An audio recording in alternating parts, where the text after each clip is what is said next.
12 మంది చిన్న ప్రవక్తలు. ఆ చిన్న ప్రవక్తలలో ఒక ప్రవక్తకు వచ్చినటువంటి 3 దర్శనాల గురించి ఈ రాత్రి మనము ధ్యానం చేద్దాము.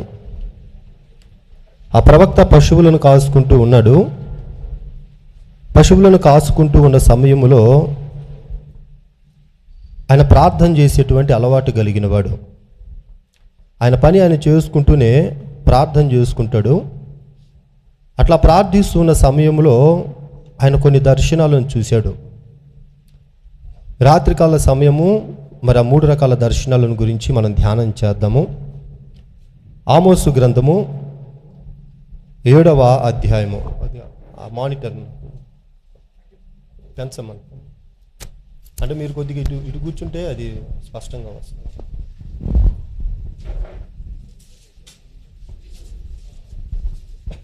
Thank you. ఆమోసు గ్రంథము 7వ అధ్యాయము 1వ వచనాన్ని మనం చదువుకుందాము. కడవరి గడ్డి మొలిచినప్పుడు ప్రభు అయిన యెహోవా మిడతలను పుట్టించి దర్శన రీతిగా దానిని నాకు కనపరిచెను. ఆ గడ్డి రాజునకు రావాల్సిన కోత అయిన తర్వాత మొలిచినది. నేలను మొలిచిన పచ్చిక అంతయు ఆ మిడతలు తినివేసినప్పుడు ప్రభు అయిన యెహోవా, నీవు దయచేసి క్షమించుము, యాకోబు కొద్ది జనము గలవాడు, అతడెలాగు నిలుచును అని నేను మనవి చేయగా యెహోవా పశ్చాత్తాపపడి అది జరుగుదని సెలవిచ్చెను.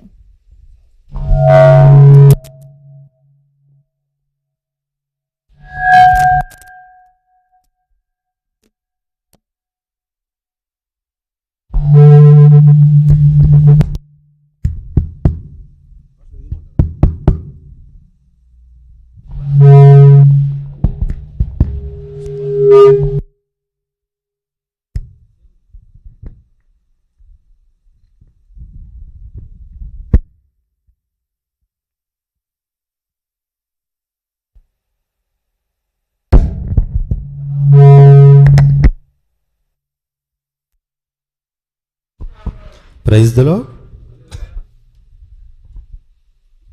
కడవరి గడ్డి బేస్ పెంచుతుంది. కడవరి గడ్డి మొలుచున్నప్పుడు ప్రభు అయిన యెహోవా మిడతలను పుట్టించి దర్శన రీతిగా దానిని నాకు కనపరిచెను. ఆ దర్శనములో ఆయన కనపడుతుంది ఏంటో అక్కడ స్పష్టంగా రాశాడండి. ఆ గడ్డి రాజునకు రావాల్సినటువంటి కోత అయిన తర్వాత మొలిచినది. అంటే రాజుకు వెళ్ళవలసినటువంటి భాగం రాజుకు వెళ్ళినది. తర్వాత వ్యవసాయం చేసినటువంటి ఆ వ్యవసాయదాయకుడికి రావాల్సినటువంటి భాగాన్ని అక్కడ ప్రభు పండించాడంట. ఎప్పుడైతే ఆ పంట మొలిచి చేతికి వచ్చినటువంటి సమయంలో అక్కడ రాయబడినటువంటి మాట, ఒక మిడతల దండు అంట, విస్తారమైనటువంటి మిడతల దండొచ్చి ఆ పంటను నాశనము చేయుట ఆమోసు చూస్తూ ఉన్నాడంట. ఒక వ్యవసాయదాయకుడు విస్తారమైనటువంటి పొలాన్ని కలుగున్నాడు. ఆ పొలాన్ని దున్నాడు, విత్తనాలు చల్లి వాటికి నీరు పెట్టి ఎరువేసి తను పడాల్సిన ప్రయాసంతా పడ్డాడంట.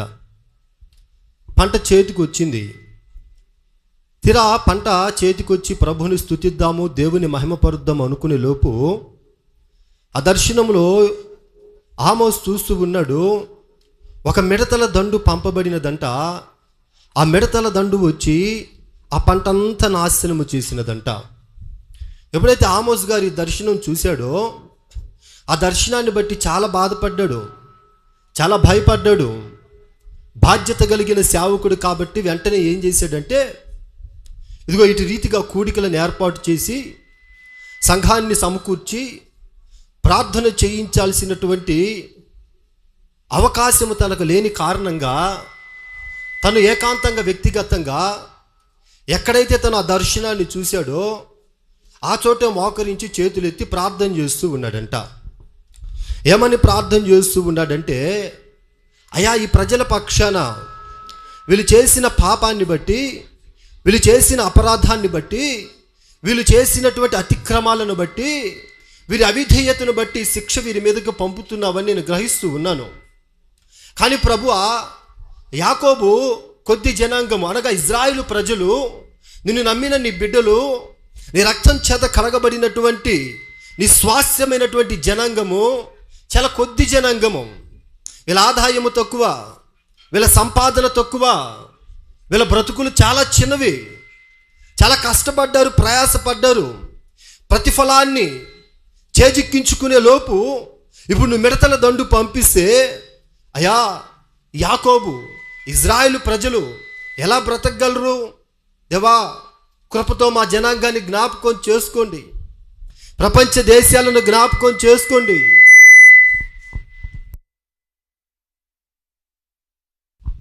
Praise the lord, hallelujah.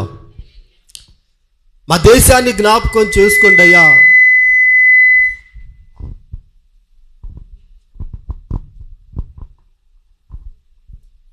Praise the lord, హల్లెలూయా, హల్లెలూయా.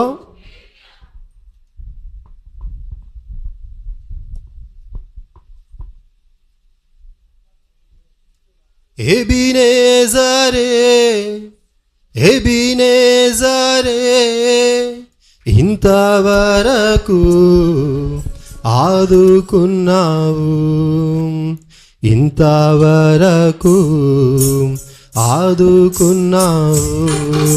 పూర్ణ మనసుతో ఆరాధింతు, పూర్ణ బలముతో ప్రేమించేదన్.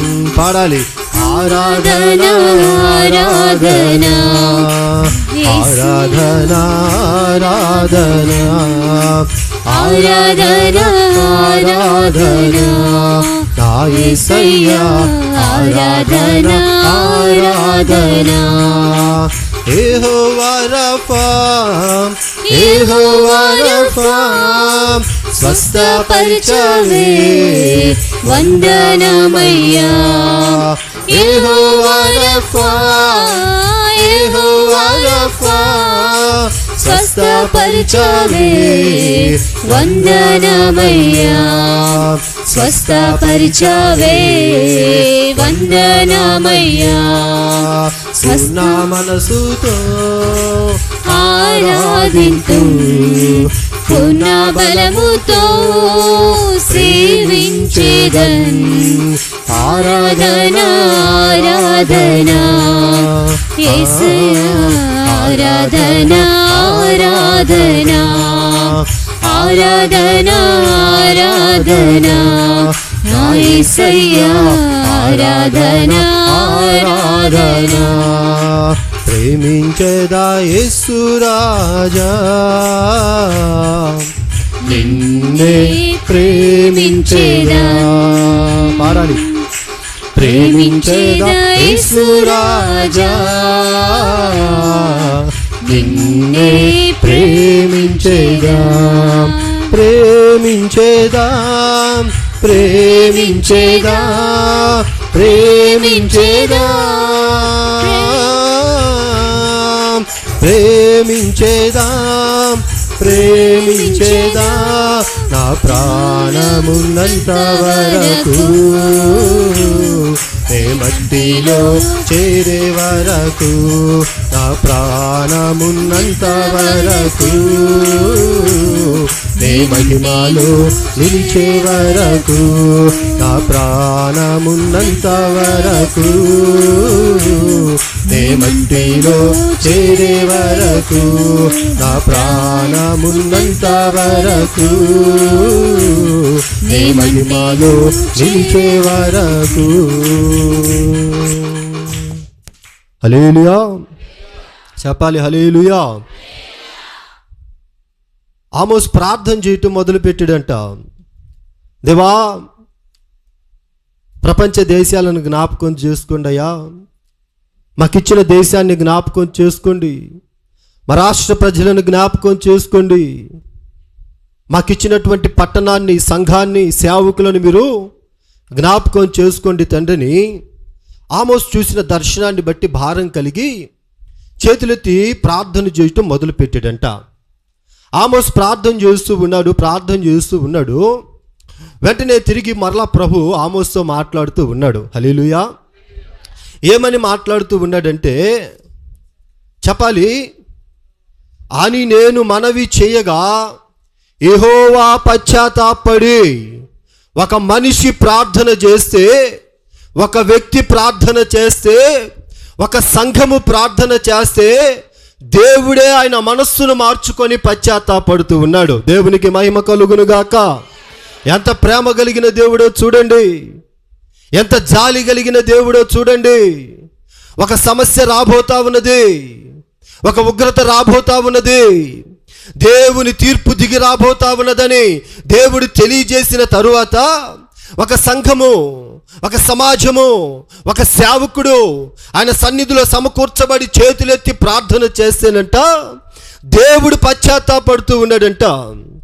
ఆమోసు ప్రార్థన చేసినప్పుడు జరిగిన నష్టాన్ని బట్టి, కలిగినటువంటి ఆ ఉగ్రతను బట్టి, వచ్చినటువంటి తీర్పును బట్టి దేవుడే ఆయన కలుగు చేసుకొని అంటూ ఉన్నాడు, ఇప్పటిదాకా జరిగిన అల్లర్లను బట్టి, ఇప్పటిదాకా జరిగిన వ్యధను బట్టి, ఇప్పుడు దాకా జరిగిన నష్టాన్ని బట్టి యావత్ భారతదేశం మొత్తము చేతులెత్తి ప్రార్థిస్తూ ఉన్నారు. కాబట్టి ప్రార్థన ఆలకించినటువంటి దేవాతి దేవుడు ఈ రాత్రి చేస్తూ ఉన్నటువంటి వాగ్దానం ఏంటంటే, ఇది ఇక మీదట జరగదు, ఇక మీదట జరగదు, ఏ నష్టము జరగదు, ఇక ఏ మరణము జరగదు, ఇక ఏ ఉగ్రత సంఘాల మీదకి, సమాజాల మీదకి, రాష్ట్రం మీదకి, దేశం మీదకి దిగి రాదు. అది దేవుడే చెబుతున్నటువంటి మాట. నష్టం జరగబోతుందని చెప్పింది ఆయనే, మరలా ప్రార్థన ఆలకించి అది జరగదు అని చెబుతున్నటువంటి దేవుడు కూడా ఆయనే. అంటాడు ఆమోస్, నువ్వు చేస్తున్నటువంటి ప్రార్థన బట్టి జరుగుతున్నటువంటి నష్టాన్ని నేను ఆపుతున్నా. ఈ ప్రజల దోషము నా దృష్టికి బహు ఘోరమైనది, వీళ్ళ పాపము క్షమించరానిది, వీళ్ళ తిరుగుబాటు నేను చూసి సహించలేనిది. అయితే ఆమోస్, ఈ ప్రజలను బట్టి కాదు, ఈ ప్రజలు చేసిన పాపము బహు ఘోరమైనదే కావచ్చు, కానీ నీవు చేసిన ప్రార్థన నా సన్నిధిలో చాలా గొప్పగా నాకు కనపడతా ఉన్నది. ఈ ప్రజలను బట్టి కాదు, సంఘంగా మీరు కూడి చేస్తున్నటువంటి ప్రార్థనను బట్టి ఆ రాష్ట్రానికి నేను నెమ్మది ఇవ్వబోతూ ఉన్నాను, ఆ రాష్ట్రానికి నేను సమాధానం ఇవ్వబోతూ ఉన్నాను, ఆ రాష్ట్రానికి నేను క్షేమాన్ని ఇవ్వబోతూ ఉన్నాను. హల్లెలూయా. ప్రార్థించే సేవకుని కలిగి ఉన్న సంఘము ధన్యకరమైన సంఘము. హల్లెలూయా. ఒక సేవకుడు ప్రార్థన చేస్తే దేవుడే పశ్చాత్తాపడి ఏ ఉగ్రత రాబోతుంది అన్నాడు, ఆ ఉగ్రతను రాకుండా ప్రభు ఆపాడు. అక్కడి నుంచి ఇంటికి వెళ్ళిపోయాడు ఆయన. మరుసటి రోజు మరలా మందలను తీసుకొని మరలా ఏ ప్రాంతంలో అయితే మందను మేపుతున్నాడో అదే ప్రాంతంలో ప్రార్థన చేయడం మొదలు పెట్టాడంట. ఈసారి రెండవ దర్శనాన్ని చూస్తూ ఉన్నాడు. చదవండి ఆ రెండవ దర్శనము, ఆమోసు గ్రంథము 7వ అధ్యాయము 4వ వచనాన్ని మనం చదువుకుందాము. మరియు చదవండి. అగ్ని చేత దండింపవల్లని అగ్ని రప్పించి ప్రభు అయిన యెహోవా దాని దర్శన దీతిగా నాకు కనపరచెను. అది వచ్చి అగాధమైన మహాజలమును మృంగివేసి స్వాస్థ్యమును మృంగ మొదలుపెట్టినప్పుడు ప్రభు అయిన యెహోవా, యాకోబు కొద్ది జనము గలవాడు, అతడు ఎలాగు నిలుచును, మానివేయమని నేను మనవి చేయగా ప్రభు అయిన యెహోవా పశ్చాత్తాపపడి అదియూ జరగదని సెలవిచ్చెను. ఆమేన్. హల్లెలూయా. మొదటి దర్శనంలో విస్తారమైన పంట కనపడతా ఉన్నది. మిడతల దండు వచ్చి ఆ పంటను నాశనము చేయాలి. ఆమోస్, నువ్వు చేసావు కాబట్టి, నువ్వు ప్రార్థన చేసావు కాబట్టి ఆ నష్టాన్ని జరగకుండా నేను ఆపుతున్నాను. అయితే ఈ ప్రజల్లో ఎటువంటి మార్పు రాలేదు, వీళ్ళలో ఉన్న తిరుగుబాటు స్వభావం పోలేదు, వీళ్ళలో ఉన్నటువంటి ఆ ప్రార్థన జీవితము ఏమాత్రము మెరుగైనదిగా నాకు కనబడటం లేదు. కాబట్టి రెండోసారి మరలా నేను ఉగ్రతను పంపబోతూ ఉన్నాను. ఈసారంట ఆ దర్శనంలో ఆయన ఏం చూస్తూ ఉన్నాడంటే, భయంకరమైనటువంటి అగ్నిని చూస్తూ ఉన్నాడంట. దేవుని దగ్గర నుండి పంపబడినటువంటి ఆ అగ్ని జలములను మింగ మొదలు పెట్టినదంట. జలములను మృంగి మొదలు పెట్టిన తరువాత అగ్ని నేరుగా ఎక్కడికి వచ్చినదంటే ఈసారి స్వాస్థ్యాన్ని మింగ మొదలు పెట్టినదని లేఖనము సెలవిస్తా ఉన్నది. స్వాస్థ్యం అనగా ఏంటి? స్వాస్థ్యం అనగా ఎవరు? గర్భఫలము, దేవుడిచ్చు బహుమానము, కుమారులు ఆయన అనుగ్రహించిన స్వాస్థ్యము. నేటి దినాల్లో ప్రియమైన దేవుని బిడ్డలారా, అపవాది గర్జించు సింహము వలె ఎవరిని మృంగటానికి వాడు లోకం మీదకి వచ్చినాడో తెలుసా? యవ్వన బిడ్డలను, దేవుడు మీకు ఇచ్చినటువంటి యవ్వన బిడ్డలను మృంగుటకు, మరణాన్ని వాళ్ళకి ఈడ్చుకొని పోవుటకు, భయంకరమైన వ్యసనాలకు వాళ్ళను బానిస చేయుటకు, ఫేస్బుక్లని, వాట్సాప్లని, ట్విట్టర్లని, లోక సంబంధమైనటువంటి పాపపు అనుభవాల గుండా యవ్వన బిడ్డలను నడిపించి నిత్య నరకాగ్నికి ఈడ్చుకొని వెళ్ళటానికి ఒక భయంకరమైనటువంటి మరణ దూత ఈ ప్రపంచాన్ని ఏలుబడి చేస్తా ఉన్నదట. నేటి దినాల్లో మనం చూసినట్టయితే ఫ్లెక్సుల మీద మనకు కనపడుతున్నటువంటి ప్రతి ఒక్క ఫోటో నడి వయసు వాళ్ళది కాదు, వృద్ధాప్యంలో ఉన్న వాళ్ళది కాదు. నేను చూసినటువంటి ఫోటోలన్నీ 80% 18, 20, 22 సంవత్సరాల యవ్వన బిడ్డలది. ప్రియమైన దేవుని బిడ్డలారా, ఎట్లా చనిపోయాడు? పురుగుల మందాగి చచ్చిపోయాడు, లవ్ ఫెయిల్యూర్ అయిపోయి. ఎట్లా చచ్చిపోయాడు?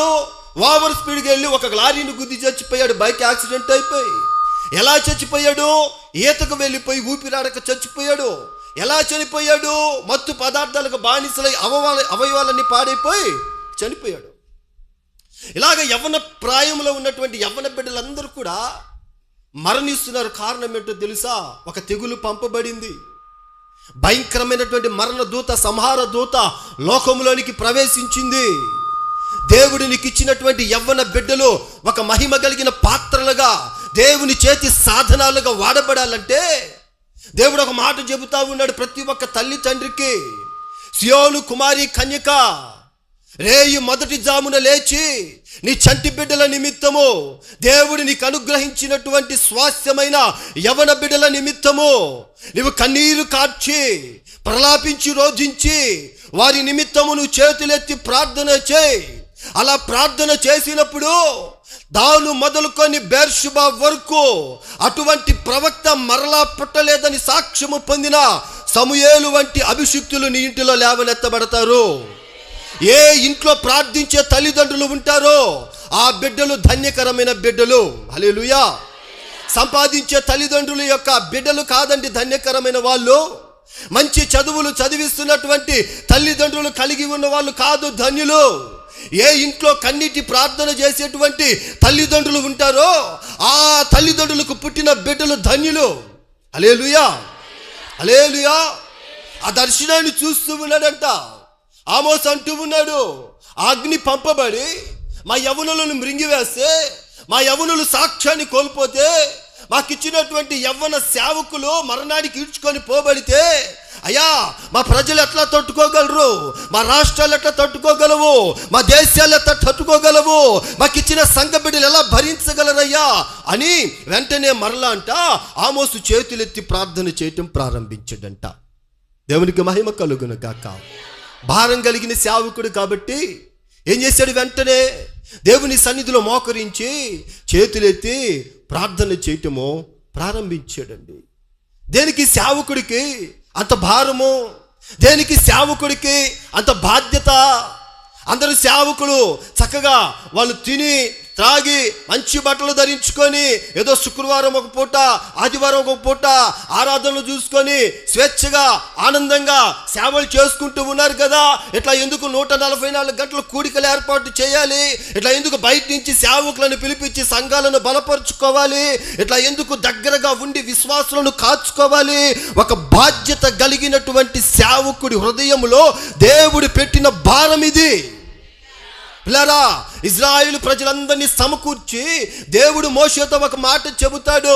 ఇదిగో ఈ ప్రజలందరి నిమిత్తము ప్రత్యక్షపు గుడారములో బలిపీఠము దగ్గర పని చేయుటకు ఒక ప్రధాన యాజకుడు కావాలి. ఆ యాజకుడు వేసుకునేటువంటి వస్త్రాలు ఎలా ఉండాలో తెలుసా? చెబుతాడు మోషేకి. యాజక వస్త్రాల యొక్క క్రమము చెబుతాడు. ఏఫోదు ధరించాలి.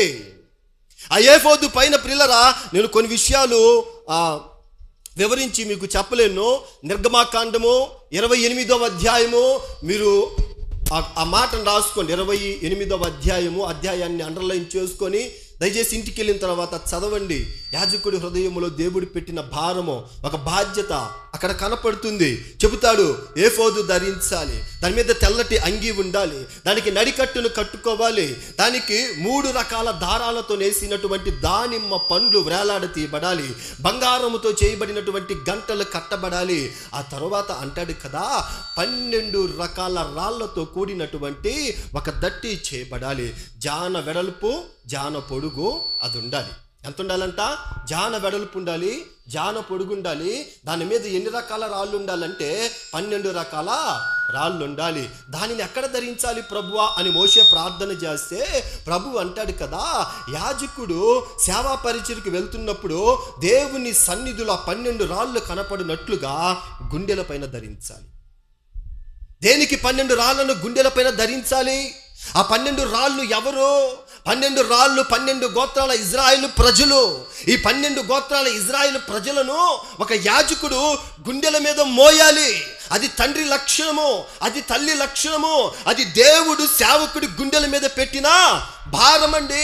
మా బిడ్డలైన భారం కలిగితే మేము దించేస్తామేమో కానీ సంఘం మాకెప్పుడు భారం కాదు. ప్రియమైన దేవుని బిడ్డలారా, మా కుటుంబాల్లో చావులుంటాయి, మా కుటుంబాల్లో పుట్టినరోజులుంటాయి, మా కుటుంబాల్లో పెళ్లి రోజులుంటాయి. వాటన్నిటిని మేము పెంటలాగా విసర్జించుకొని మీ కుటుంబాల్లో పెళ్లి రోజులకు వస్తాము, మీ కుటుంబాల్లో ఫంక్షన్లకు వస్తాము, మీ కుటుంబాల్లో మంచి చెడ్డలకు వస్తాము. మా ఇళ్లలో వాళ్ళ హాస్పిటల్లో ఉంటే వెళ్ళటానికి మాకు టైం దొరకదు. కారణం ఏంటో తెలుసా? మీ ఇళ్లలో ఉన్న వాళ్ళ హాస్పిటల్లో ఉంటే వాళ్ళను దర్శించే భారము, బాధ్యత దేవుడు మా గుండెల్లో పెట్టాడు. అది సేవకుడి యొక్క బాధ్యత, భారము. చదువు 28వ అధ్యాయము నిర్గమాకాండము 28వ అధ్యాయము. పరిశుద్ధ గ్రంథం ఉన్న వాళ్ళందరూ కూడా తీసి ఒకసారి చదువుదాము. చదవండి తల్లిగారు. 13వ వచనం అనుకుంటామా, చదవండి. నిర్గమాకాండము 28 13వ వచనం అనుకుంటా. ఒకసారి చదవరా ప్లీజ్. వెళ్ళినప్పుడు అతడు తన రొమ్ము మీద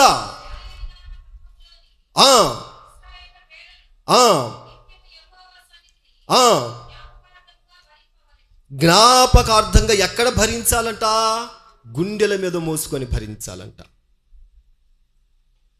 దేవుడి చిత్తమైతే మన జాన్సన్ నాకు అవకాశం ఇస్తే ఈ సేవకుడి యొక్క వస్త్రధారణ గురించి బైబిల్ ట్రైనింగ్ జరుగుతుంది కదా మీకు, నిన్ను అడుగుతాను. వీలైతే ఒక పూట అవకాశం తీసుకొని ఆ సేవకుడి వస్త్రాల గురించి ఒక 3 రోజులు రోజుకు ఒక అరగంట చొప్పున మీ క్లాస్ చెప్పడానికి ప్రభు కృపణిస్తే నేను మీకు అందజేస్తాను. ప్రియులారా, హల్లెలూయా. సేవకుడంట, యాజకుడంట, అహరోనంట ఆ గుండెల మీద మోసుకున్నటువంటి ఆ రాళ్ళను ఏం చేస్తున్నాడంట? భరిస్తున్నాడంట. తిరుగుబాటు చేసే వాళ్ళు ఉంటారు, ప్రేమించే వాళ్ళు ఉంటారు, అర్థం చేసుకునే వాళ్ళు ఉంటారు, అర్థం చేసుకొని కూడా అర్థం కాకుండా మాట్లాడే వాళ్ళు ఉంటారు. కొంతమంది నెత్తిని మీద పెట్టుకుంటారు, ఆ నెత్తి మీద పెట్టుకున్న తీసి నేలకేసి కొడతారు. మళ్ళా ఇట్లాంటి వాళ్ళందరూ సంఘంలో ఉంటారండి. గాయపడిన గొర్రెలు ఉంటాయి, అలిగే గొర్రెలు ఉంటాయి, సనిగే గొర్రెలు ఉంటాయి, తిరుగుబాటు చేసే గొర్రెలు ఉంటాయి, బలహీనమైన గొర్రెలు ఉంటాయి. వాటన్నిటినీ సేవకులైనటువంటి మేమేం చేయాలంటే గుండెల మీద మోసుకుంటూ వాళ్ళను సంపూర్ణులుగా మార్చి రేపు పెండ్లి కుమారుడి ఎదుట ఈ సంఘాన్ని తీసుకుని వెళ్ళి నిలబెట్టాలి. అప్పుడు ఈ సేవకుడికి బలా నమ్మకమైన మంచి. ఇక్కడ మాకు జీతాలు లేవు, ఇక్కడ మాకు శాలరీలు లేవు, ఇక్కడ అడుక్కు తినేవాడు రా, ఒరే ఒక గ్లాస్ బియ్యం కోసం వచ్చాడు రా, ఒరే ఒక 100 రూపాయల సందా కోసం వచ్చాడు రా, ఒరే గతిలేక సేవకు వచ్చాడు రా. ఇక్కడ మేము అనిపించుకుంటాం. ఇక్కడ మాకు జీతాలు లేవు, ఇక్కడ మాకు శాలరీలు లేవు, ఇక్కడ మాకు ఆదాయం లేదు, ఇక్కడ మాకు గౌరవం లేదు, ఇక్కడ మాకు సన్మానాలు లేవు. కానీ ఒక దినమున మా ప్రభు రానయ్య ఉన్నాడండి. ఆయన ఎదుట సంఘాన్ని తీసుకొని వెళ్ళి మేము నిలబెట్టినప్పుడు వాడబారని మహిమ కిరీటము చేత ఈ దీన సేవకులను నా ప్రభు అలంకరించి ఘనపరచబోతూ ఉన్నాడు. హల్లెలూయా, హల్లెలూయా. సేవకుడు వాడిపోతాడంట సేవలో. 12 రాళ్ళను గుండెల మీద మోస్తాడంటండి. సంఘము కోసం పూటబడతాడంటండి.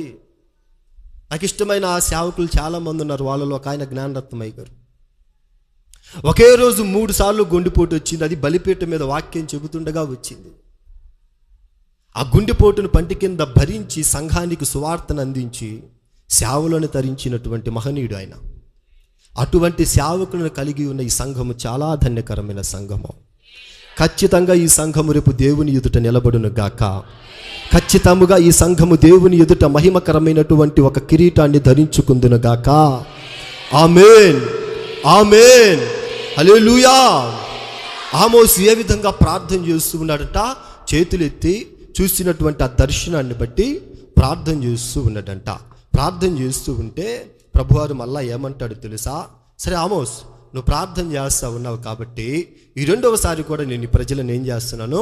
క్షమిస్తున్నాను. ఇది జరగదు. చెప్పండి, ఇది జరగదు. చెప్పాలి, ఇది జరగదు. ఏ అపాయం రాబోతుందని, ఏ నష్టం రాబోతా ఉన్నదని, ఏ సమస్య రాబోతా ఉన్నదని, ఏ పరిస్థితి ఏర్పడబోతా ఉన్నదని ఇక్కడ మనందరం భయపడి ప్రార్థన చేస్తూ ఉన్నామో అది జరగదు. యేసు నామములో కొట్టివేయబడును గాక. యేసు నామమున మణిపూర్ రాష్ట్రానికి కృప తోడయ్యుండును గాక. కృప కలుగును గాక. మహిమ కలుగును గాక. యేసు నామమున సమాధానం రాష్ట్రానికి కలుగును గాక. ఆమేన్, హల్లెలూయా, హల్లెలూయా.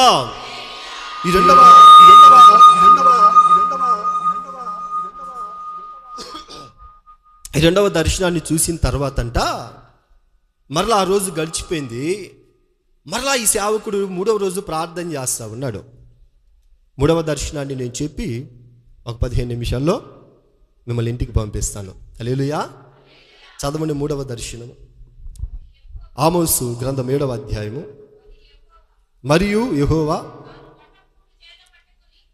మట్టపు గుండు చేత పట్టుకొని గుండు పెట్టి చక్కగా కట్టబడిన ఒక గోడ మీద నిలబడ్డాడు. ఇట్లు దర్శన రీతిగా నాకు చూపించారు. యెహోవా ఆమోసు నీకు కనబడుచున్నదేమని అన్నడుగగా నాకు మట్టపు గుండు కనబడుచున్నది నేనంటిని.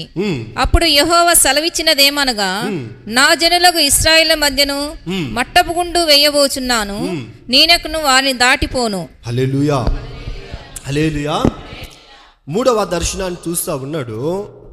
ఆ దర్శనంలో ఏం కనపడుతుందంటే దేవుడు అంట మట్టపు గుండు చేత పట్టుకొని చక్కగా కట్టబడినటువంటి ఒక గోడ మీద నిలబడి ఉన్నాడంట. చక్కగా కట్టబడినటువంటి గోడలు తెలుసు కదా. మట్టపు గుండు అంటే తాపీ మేస్త్రి చేతిలో ఉంటుంది కదా. గోడకి పైనుంచి ఇట్లా వేలాడదీస్తాడనమాట. ఏదన్నా కొద్ది రాయి బయటకు వచ్చినట్టు ఉందనుకోండి, వెంటనే ఏం చేస్తాడంటే బయటకు వచ్చిన ఆ రాయిని చెక్కి చదును చేసి మరలా ఆ గోడకి పోతను పూస్తాడనమాట. అట్లాగా చక్కగా కట్టబడినటువంటి ఒక గోడ కనపడతా ఉన్నదంట దర్శనములో. ఆ గోడ మీద ఎవరు నిలబడి ఉన్నాడంటే మనం ఆరాధించేటువంటి యేసయ్య నిలబడి ఉన్నాడు. ఆయన చేతులు ఏమున్నదంట? మట్టపు గుండు చేత పట్టుకొని నిలబడి ఉన్నాడంట. ఆమోస్ని అడుగుతున్నాడు, ఆమోస్ నీకేం కనపడతా ఉన్నది? నీకేం కనపడతా ఉన్నది? చాలామంది సేవకులు వాక్యం చెప్పిన తర్వాత మీకేం అర్థమైంది అంటే వాక్యంలో ఉన్నటువంటి అసలైన విషయం ఏం అర్థం కాదు. వీళ్ళకి అసలైన విషయం ఏం అర్థం కాదు. మరి ఏం అర్థమైంది? ఆ అమ్మకి ఇచ్చాడు ఈరోజు పాస్టర్ గారు. అబ్బా అన్న గురించి మొత్తం వాక్యం మొత్తం ఇలా దుర్మార్గులు అనాలి, అసలు గొడవలు పెట్టేవాళ్ళు అనాలి. అసలు ఇన్ని సేవకుడు తీసుకునే అంశం వేరు, దేవుడు సేవకుడు గుండెల్లో పెట్టిన ఆలోచన వేరు.